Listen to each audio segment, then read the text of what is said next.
नमस्कार, मी विलास बडे. या बुलेटिनमध्ये आपल्या सगळ्यांचं स्वागत. येणाऱ्या अर्ध्या तासात आपण बघणार आहोत जगाच्या पाठीवर नेमकं काय सुरू आहे त्या संदर्भातल्या सर्व महत्त्वाच्या घडामोडींचा अगदी वेगवान आढावा. कोरोनामुळे लादण्यात आलेले निर्बंध आता आयर्लंड देशात हटवण्यात आलेत. इथले सलून, रेस्टॉरंट आता खुले करण्यात आलेत. जिम, पूल आणि सिनेमागृह, पब सगळं काही उघडण्यात आलेलं आहे. सरकारनं परवानगी दिली आहे. चर्चही सोशल डिस्टन्सिंगचे नियम पाळत उघडण्यात आलेत. रेस्टॉरंटमध्ये काही नियमांच्या आधारे आता जायला परवानगी देण्यात आली आहे.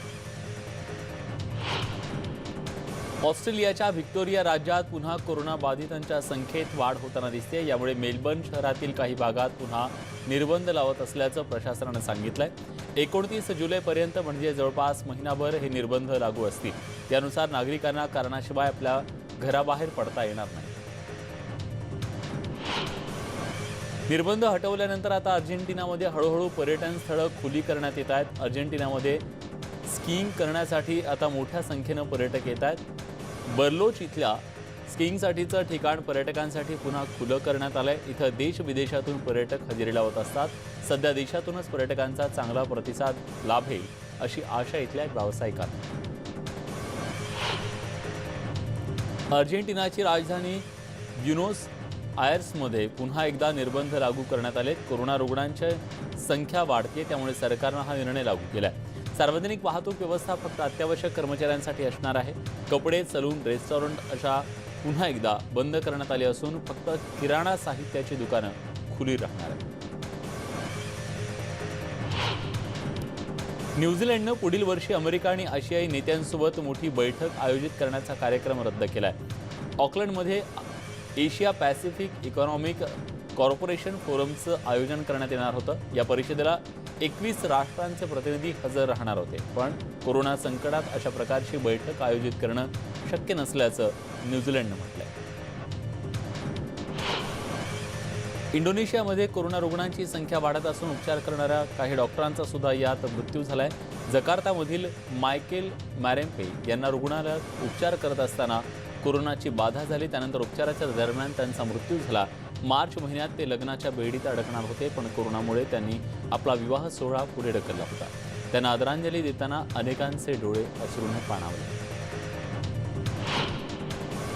ब्रिटन सरकारनं लिस्टरमध्ये पुन्हा एकदा निर्बंध लादण्याचा निर्णय घेतलाय. कोरोनाबाधितांची संख्या वाढत असल्याचं सरकारनं सांगितलं आणि हा निर्णय जाहीर केलाय. फक्त अन्न आणि औषधांची दुकानं खुली राहणार असून इतर सर्व व्यवस्थापन आणि दुकानं बंद करण्याचे आदेश देण्यात आलेत. निर्बंध हटवल्यानंतर अवघ्या 2 आठवड्यात लिस्टरमध्ये पुन्हा एकदा निर्बंध लादण्याची वेळ आली. युरोपमध्ये पुन्हा एकदा प्रवेश देता येऊ शकेल अशा देशांची यादी सध्या युरोपियन युनियनकडून तयार केली जाते. कोरोना बाधितांच्या वाढत्या संख्येनं या यादीतून अमेरिकेला वगळण्यात आलंय. रोम, बार्सिलोना, पॅरिस तसंच अथेन्स इथं दरवर्षी लाखोंच्या संख्येनं पर्यटक येत असतात. यंदा कोरोनामुळे इथं पर्यटन व्यवसायाला मोठा फटका बसलाय. अमेरिकेच्या ब्रुकलिन प्रॉस्पेक्ट पार्कमध्ये एका सांगीतिक कार्यक्रमाचं आयोजन केलं होतं. कोरोना निर्बंधामुळे निराशेच्या गर्तेत आलेल्या अनेक नागरिकांना नवी आशा दाखवण्यासाठी हा सांगीतिक कार्यक्रम होता. हैती, रूट्स आणि जाज संगीताचं प्रकार इथं सादर करण्यात आले. न्यूयॉर्कमध्ये गिटार, ड्रम आणि बास वाजवणाऱ्या हैतियन कलाकारानं हा आपल्या आयुष्यातला एक वेगळा अनुभव असल्याचं सांगितलं. अमेरिकेतील न्यूयॉर्कमधल्या ब्रॉडवे थिएटर आणखी काही काळ बंद राहणार आहे. प्रेक्षकांच्या सुरक्षेसाठी हा निर्णय घेण्यात आल्याचं प्रशासनानं सांगितलं. कोरोना संसर्गामुळे मागील काही महिन्यांपासून हे थिएटर बंद आहे. कलाकार आणि प्रेक्षकांची सुरक्षा आमच्यासाठी सर्वोच्च असल्याचं प्रशासनाचं म्हणणं आहे.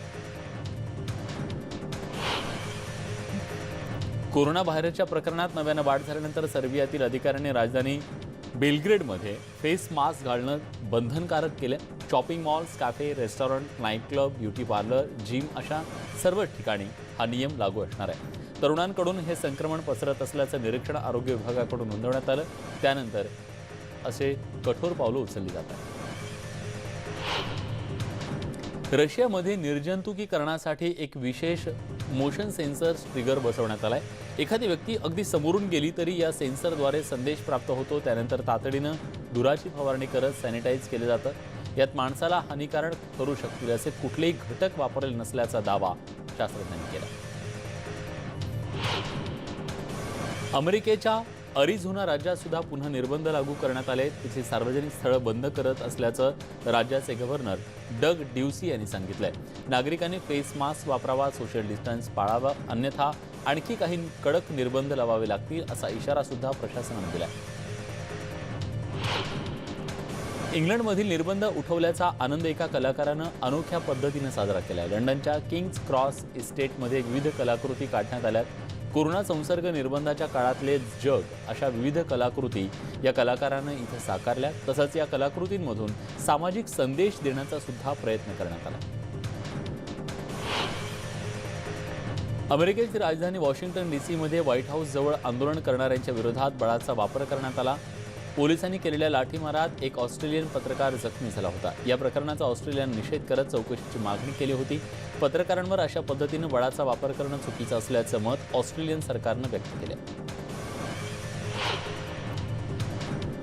अमेरिकेतील सिएटलमधील आंदोलनस्थळी झालेल्या गोळीबारात एका 16 वर्षाचा मुलगाचा मृत्यू झालाय, तर दुसरी व्यक्ती जखमी झाली आहे. आंदोलकांच्या ठिकाणी एका आठवड्यात झालेली ही दुसरी गोळीबाराची घटना आहे. त्यामुळे आंदोलकांमध्ये मोठा असंतोष धुमसतोय. या प्रकरणाची संपूर्ण चौकशी सुरू असल्याचं पोलिसांनी सांगितलं. अमेरिकेच्या डेट्रॉईटमध्ये पोलिसी अत्याचार आणि वांशिक अन्यायाच्या विरोधात एका रॅलीचं आयोजन करण्यात आलं होतं. पण या रॅलीतील आंदोलनाला हिंसक वळण लागलं. आंदोलकांनी केलेल्या दगडफेकीत 2 वाहनांचं सुद्धा नुकसान झालं. मात्र आंदोलनाच्या दरम्यान कोणीही जखमी झालं नसल्याची माहिती पोलिसांनी दिली आहे. अमेरिकेतील शिकागोमध्ये शनिवार आणि रविवारी झालेल्या गोळीबाराच्या घटनेत 3 मुलांचा मृत्यू झालाय, तर गोळीबाराच्या 10 घटनांची नोंद करण्यात आल्याचं पोलिसांनी सांगितलंय. डाऊनटाऊनच्या वायव्येकडील लागोना स्क्वेअर शेजारी झालेल्या गोळीबारात एक 10 वर्षाचा मुलगा मृत्युमुखी पडला. गोळीबाराच्या या वाढत्या घटनेबद्दल प्रशासनानं चिंता व्यक्त केली.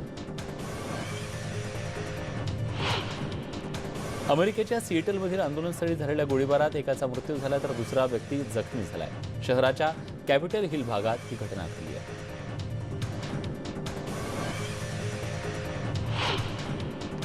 अमेरिकेतील मिसिसिपीच्या सदस्यांनी त्यांच्या राज्याच्या ध्वजातून कॉन्फेडरेट चिन्ह काढण्याच्या बाजूने मतदान केले. वर्णद्वेषाचं प्रतीक म्हणून या कॉन्फेडरेट चिन्हाकडे पाहिलं जातं. रिपब्लिकन गव्हर्नर टेड रिव्ह्ज हे या विधेयकावर सही करतील आणि त्यानंतर ध्वज बदलण्यात येईल असं कळतंय. हाँगकाँगच्या नवीन राष्ट्रीय सुरक्षा कायद्याचं समर्थन करण्यासाठी काही जण एकत्र जमले होते. हाँगकाँगच्या सरकारी कार्यालय संकुलाजवळ तामार पार्क इथे वादग्रस्त विधेयकाला पाठिंबा देण्यासाठी अनेकांनी गर्दी केली. हाँगकाँगमधील फुटीरतावादी गटांना रोखण्यासाठी अशा प्रकारचा कायदा गरजेचा असल्याचं मत या समर्थकांनी व्यक्त केलं. चीनच्या नव्या वादग्रस्त राष्ट्रीय सुरक्षा विधेयकाला विरोध करण्यासाठी हाँगकाँगच्या मॉलमध्ये काही आंदोलक एकत्र जमले होते. या कायद्यामुळे हाँगकाँगची स्वायत्तता नाहीशी होऊन जनतेच्या हक्कांची पायमल्ली केली जाईल अशी भीती व्यक्त होतीये. विरोधकांचा आवाज दडपण्यासाठी प्रशासनाकडून याचा वापर करण्यात येणार असल्याचं आंदोलकांचा आरोप आहे. हाँगकाँगचे नेते कॅरी लॅम यांनी एका राष्ट्रीय सुरक्षा कायद्याच्या अंमलबजावणीसंदर्भात चीनी नेत्यांसोबत बैठक सुरू असल्याचं कबूल केलं, परंतु बीजिंगकडून अधिकृत घोषणा येईपर्यंत त्यावर भाष्य करण्यास नकार दिला. आठवड्याभरापासून लॅम हाँगकाँगमधील लोकांना नवीन राष्ट्रीय सुरक्षा कायद्याचं समर्थन करायला उद्युक्त करतायत, परंतु तो नेमका काय आहे हे अद्याप त्या लोकांना सांगू शकले नाहीये. जपानचे परराष्ट्र मंत्री तोशिमित्सू मोटेगी यांनी G7 गटांचं सध्याचं अस्तित्व कायम राहणं किती गरजेचं आहे याचं महत्त्व पटवून दिलंय. दक्षिण कोरियासारख्या इतर देशांना G7 मध्ये सदस्य देण्याच्या जपानच्या भूमिकेवर त्यांनी स्पष्टीकरण दिलंय. अमेरिकेचे अध्यक्ष डोनाल्ड ट्रम्प यांनी या महिन्याच्या सुरुवातीला G7चा विस्तार करणं गरजेचं असल्याचं मत बोलून दाखवलं होतं. डेमोक्रॅटिक रिपब्लिकन ऑफ काँगोनं आपला 60वा स्वातंत्र्य दिन साजरा केला. बेल्जियमच्या गुलामगिरीतून त्यांना 30 जून 1960 साली स्वातंत्र्य मिळालं. शहराच्या रस्त्यावर त्यानंतर आनंदानं लोक नाचत होते. तत्कालीन पंतप्रधान पॅट्रिस लुमुंबा यांनी जनतेचं अभिनंदन केलं. 1885 मध्ये बेल्जियमचा राजा लिओपोल्ड दुसरा यानं काँगोची निर्मिती केली होती.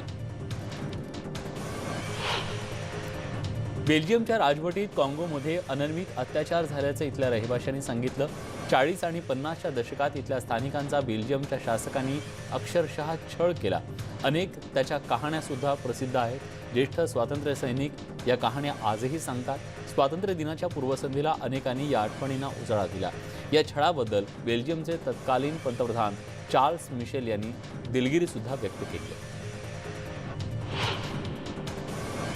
6 वर्षांपूर्वी रशियानं युक्रेनकडून क्रिमियाचा प्रदेश ताब्यात घेतला. या प्रदेशात नव्या घटनात्मक सुधारणांवर मतदान करायचं की नाही यावर मतमतांतर आहे. नव्या पिढीतील अनेकांना या सुधारणांच्या बाजूने मतदान करावं असं वाटतंय, तर जुन्या पिढीतील अनेकांमध्ये रशियानं आपला भूभाग बळकावल्याची भावना असून मतदानापासून दूर राहावं अशी त्यांची भावना आहे. व्हेनेझुएलाचे अध्यक्ष निकोलस मादुरो यांनी युरोपियन युनियनच्या राजदूताला देश सोडून जाण्याचे आदेश दिलेत. व्हेनेझुएलाचा आदर न करणाऱ्यांना देशात राहण्याचा अधिकार नसल्याचं मादुरो यांचं म्हणणं आहे. युरोपियन युनियननं व्हेनेझुएला विरोधात कठोर आर्थिक निर्बंध लादल्यानंतर मादुरो यांनी हे पाऊल उचललंय. अमेरिकेच्या कॅलिफोर्नियामधील सॉल्टन सी जवळच्या भागात मणवा पेटलाय. या मणव्यात 40 घरं जळून खाक झाली असून एका व्यक्तीचा मृत्यू झालाय. इथल्या पाम झाडांना सर्वप्रथम आग लागल्याचं प्रत्यक्षदर्शींनी सांगितलं. त्यानंतर काही वेळातच आगीनं अक्षरशः रौद्र रूप धारण केलं आणि आजूबाजूच्या परिसरात ती आग पसरली. बोईंगच्या 737 मॅक्स फ्लाईट सर्टिफिकेशन टेस्टिंग अमेरिकेत घेण्यात आलं. 2019 मध्ये झालेल्या दुर्घटनेनंतर या विमानाचं उड्डाण थांबवण्यात आलं होतं. सिएटलमधील बोईंग फील्डवरून मध्य वॉशिंग्टनमधील मोसेस लेककडे 737 मॅक्सनं उड्डाण केलं. इंडोनेशिया आणि इथिओपियामध्ये या विमानांना अपघात झाला होता.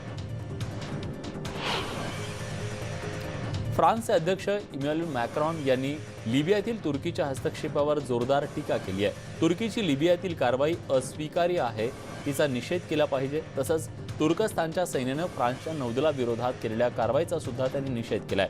या घटनेनं फ्रान्स आणि तुर्कस्तानमध्ये तणाव निर्माण झालाय. रशियातील नव्या घटना सुधारणेवर मतदानाची प्रक्रिया संपूर्ण देशात सुरू आहे. तलाव द्वीप समूहातील मतदारांकडे मतपत्रिका पोहोचवण्यासाठी बोटींचा वापर करण्यात आला, तर कुरिल बेटांवरील लोकांना मतदान करता यावं यासाठी हेलिकॉप्टर तैनात करण्यात आले.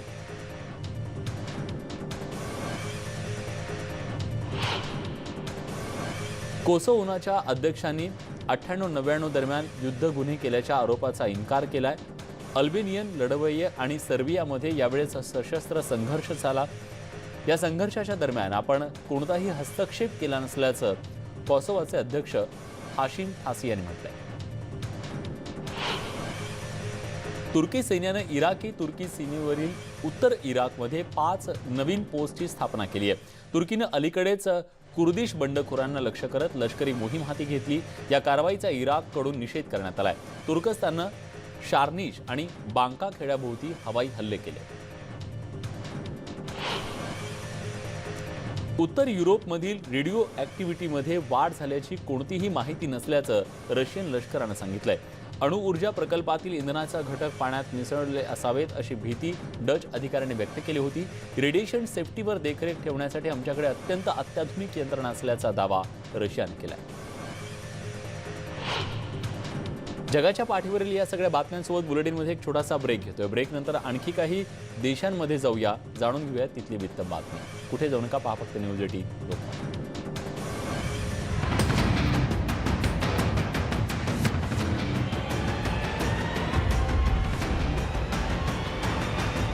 नंतर तुमचं पुन्हा एकदा स्वागत. तुम्ही पाहताय जगाच्या पाठीवर. बघूयात इतर काही महत्त्वाच्या देशांमधल्या महत्त्वाच्या घडामोडी. लिबियातील नागरिकांनी देशाच्या तेल उत्पादनावरील नाकाबंदी थांबवण्याची मागणी केली आहे. तेलाचं उत्पादन कमी झाल्याने या देशाला मोठा फटका बसतोय. लिबियाच्या ज्युएटिना तेल टर्मिनल इथं झालेल्या बैठकीनंतर इद्रिस अल सौसी यांनी ही मागणी केली आहे.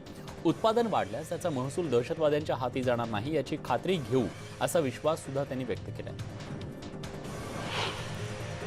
इराणनं अमेरिकेचे अध्यक्ष डोनाल्ड ट्रम्प यांच्या विरोधात अटक वॉरंट बजावलंय. इंटरपोलनं या कामी मदत करावी असं आवाहन इराणनं केलंय. या वॉरंटपुढे इराण आणि अमेरिकेतला तणाव आणखी वाढण्याची शक्यता आहे. अमेरिकन अध्यक्ष डोनाल्ड ट्रम्प यांना अटक करावी ही मागणी करणारं वॉरंट इराणमधील अमेरिकेच्या दूतानं नाकारलंय. बगदादमध्ये इराणी जनरलच्या हत्येच्या आरोपावरून हे वॉरंट बजावण्यात आलं. इराणचं हे आरोप म्हणजे निव्वळ स्टंटबाजी असल्याचं विशेष प्रतिनिधी ब्रायन हुक यांनी म्हटलंय. लेबनॉनच्या परराष्ट्र मंत्र्यांनी अमेरिकेच्या राजदूताची भेट घेतली. हिजबुल्लाहबाबत लेबनॉन सरकारची भूमिका अमेरिकेच्या राजदूताला पटवून देण्यात आली. इराणचं पाठबळ असलेल्या हिजबुल्लाह संघटनेवर कारवाई करावी अशी मागणी अमेरिकेची आहे. अफगाणिस्तानात अमेरिकन सैन्यावर हल्ला करण्यासाठी रशियन सुरक्षा दलांनी तालिबान्यांना पैसे दिल्याचा आरोप खोटा असल्याचं अध्यक्ष व्लादिमीर पुतिन यांनी सांगितलंय. अमेरिकेच्या गुप्तचर अधिकाऱ्यांनी गेल्या आठवड्यात हा निष्कर्ष काढला होता. अफगाणिस्तानातून अमेरिकेला माघार घेण्याच्या दबावामुळे हे बिनबुडाचे आरोप सुरू असल्याचं रशियाचं म्हणणं आहे. युरोपियन युनियन आणि इंग्लंड दरम्यान ब्रेक्झिट नंतर विविध करारांवर चर्चा सुरू झाली आहे. या अंतर्गत मासेमारी आणि इतर उद्योगांसाठी सवलती द्यायला युरोपियन युनियननं इंग्लंडला विरोध केलाय. युरोपियन युनियनचे मुख्य वाटाघाटी करणारा मिशेल बार्नियर यांनी मत्स्य व्यवसायावर तडजोड केल्यास व्यापार करार करणं शक्य नसल्याचं म्हटलंय. स्पेनची राजधानी माद्रिदमध्ये हवामान विभागानं येलो अलार्म जारी केलाय. इथलं तापमान 39 डिग्रीच्या वर जाऊन पोहोचलंय.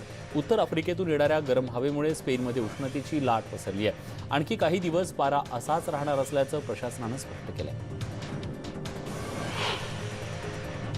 स्पेनची राजधानी माद्रिदमध्ये गे प्राईड परेडच्या दरम्यान संभ्रमाचं वातावरण आहे. कोरोना निर्बंधामुळे ही परेड रद्द होण्याची शक्यता व्यक्त केली जाते. तर ही परेड सामाजिक अंतर आणि इतर निर्बंधांचं पालन करून आयोजित करण्यात यावी असा एक मतप्रवाह सध्या पाहायला मिळतोय. बांगलादेशातील एका नदीत झालेल्या नौकेच्या दुर्घटनेत 28 जणांचा मृत्यू झालाय. 100 लोकांनी भरलेल्या या बोटीनं दुसऱ्या बोटीला धडक दिली. यानंतर अनेक जण पाण्यात बुडाले. काहींनी पोहत किनारा गाठून आपला जीव वाचवला. आतापर्यंत 28 जणांचे मृतदेह हाती लागले. पाकिस्तानच्या कराची स्टॉक एक्सचेंजमध्ये झालेल्या हल्ल्यात एक 60 वर्षाचा सुरक्षारक्षक मारला गेला होता. या सुरक्षारक्षकावर अंत्यसंस्कार करण्यात आले. इफ्तिखार वाहिद असे या सुरक्षारक्षकाचे नाव असून ते 1 जुलैला निवृत्त होणार होते. अद्याप या हल्ल्याची जबाबदारी कोणत्याही दहशतवादी संघटनेनं स्वीकारली नाहीये. आंतरराष्ट्रीय अंतराळ स्थानकाचा कमांडरनं मागील आठवड्यात स्पेस वॉक दरम्यान आरसा हरवणं ही विचित्र घटना असल्याचं सांगितलंय. नासाच्या अंतराळवीर क्रिस कॅसिदी यांनी हा लहान आरसा कसा खाली आला हे माहीत नसल्याचं सांगितलं. अंतराळ स्थानकातून बाहेर पडताना ती बाहेर कशी आली हे आम्ही शोधत असल्याचं त्यांनी सांगितलं. जागतिक आरोग्य संघटनेच्या प्रमुखांनी सर्व देशांना राजकीय मतभेद बाजूला ठेवून सगळ्यांनी कोरोनाशी एकत्र लढायला हवं असं म्हटलंय. जागतिक आरोग्य संघटनेचे प्रमुख टेड्रॉस यांनी हे आवाहन केलंय. कोरोनाचा आणखी वाईट टप्पा येणं बाकी आहे. त्यामुळे आतापासून सतर्क होऊन या भयानक विषाणूशी एकत्रित लढायला हवं असं टेड्रॉस यांनी म्हटलंय. मेक्सिको शहरात कोरोनामुळे गेल्या काही महिन्यापासून बंद असलेल्या अनेक गोष्टी सोमवारपासून उघडण्याची परवानगी देण्यात आली. यात छोटी दुकानं, स्पोर्ट्स क्लब या सगळ्यांना वेळेची मर्यादा ठरवून देत परवानगी देण्यात आली आहे. इथं कोरोना रुग्णांची संख्या हजारोंच्या घरात असून 26 कोरोनाबाधितांचा मृत्यू झाला असल्याची माहिती जॉन हॉपकिन्स या विद्यापीठानं दिलेली आहे. कोरोनाचं वाढतं संक्रमण पाहता फ्लोरिडातले समुद्र किनारे पुन्हा एकदा बंद केले जाणार आहेत. किनाऱ्यांवर होणारी तरुणांची गर्दी लक्षात घेता हे निर्बंध घातले जाणार आहेत. रविवारी फ्लोरिडामध्ये 8,500 नवीन रुग्णांची नोंद झाली तर 29 जणांचा मृत्यू झाला. फ्लोरिडा राज्यात संक्रमितांची संख्या 1,41,000वर पोहोचली आहे. तर आतापर्यंत 3,400 जणांचा कोरोनामुळे मृत्यू झाला आहे. अमेरिकेच्या न्यूजर्सीमध्ये मॉल सोमवारी खुले झाले. केशकर्तनालय आणि पार्लर सुद्धा उघडली आहेत. न्यूजर्सी सध्या कोरोना महामारीच्या दुसऱ्या टप्प्यातून जात आहे. गुरुवारपर्यंत वॉटर पार्क, मैदानं आणि संग्रहालय उघडण्याचा सुद्धा विचार स्थानिक प्रशासन करत आहे. जगाच्या पाठीवरील या सगळ्या बातम्यांसोबत बुलेटिनमध्ये आपण इथेच थांबतोय. ताज्या घडामोडींसाठी बघत रहा न्यूज 18 लोकमत.